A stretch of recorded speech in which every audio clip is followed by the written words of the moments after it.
Welcome to ThirdEye Labs, where we make the unseen seen. This is the Trigonometry and the Unit Circle Lab. Today, Iris and Spark do not just use sine and cosine. They build them from a single spinning point, prove they match the library, then find the very same waves hiding inside a modern language model. Quick setup first while the notebook warms up. Everything runs in a Jupyter notebook. You only need two libraries, NumPy for the math and matplotlib for the plots. Install them once with pip install numpy matplotlib. No machine learning background is needed. If you can run a Python cell, you are ready. Each section starts with a short explanation, then Iris and Spark talk it through as questions and answers.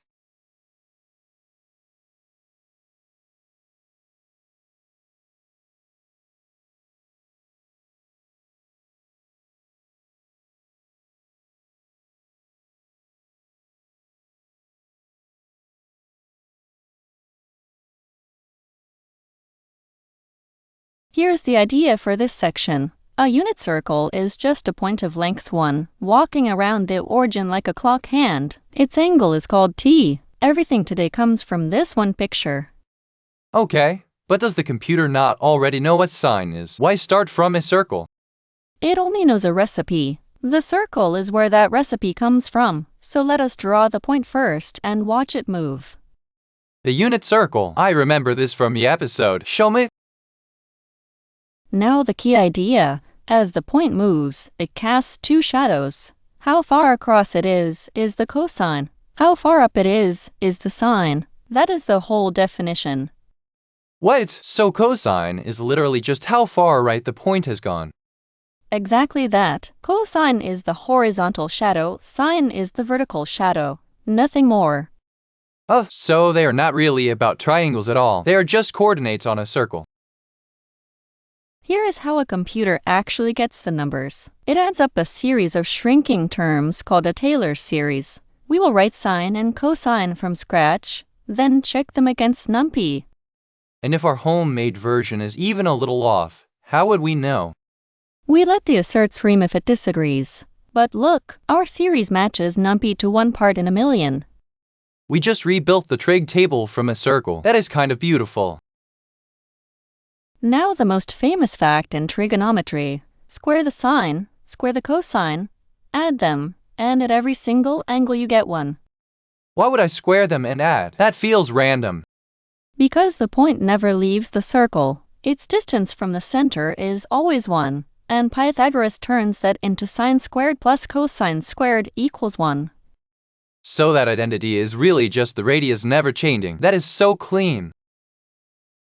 A warning before you use these. NumPy does not think in degrees. It thinks in radians, where a full turn is about 6, not 360. Mix that up, and your waves break.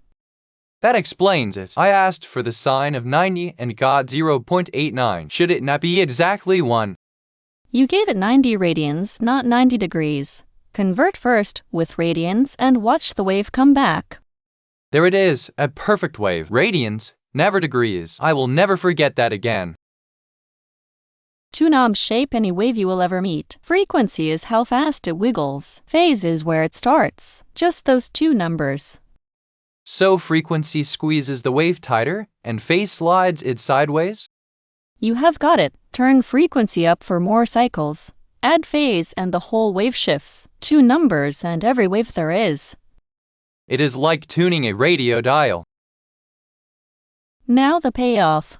When a transformer reads a sentence, it cannot tell which word came first. So we tag every position with a stack of sines and cosines at different frequencies. The very ones we just built. This is the positional encoding. Hold on. The same sine and cosine from my calculator, living inside a language model? The exact same. Each row of this grid is a position, painted with our waves. The model reads word order straight out of trigonometry. So the buttons on my calculator are secretly how a chatbot knows word order. That is why nobody should sleep on trig. In one breath, cosine and sine are the shadows of a point on a circle. Their squares always add to 1. They speak radians. Frequency and phase shape them, and stacked together, they teach a machine the order of things. Build it from one circle, and suddenly it is everywhere. Thanks, Iris.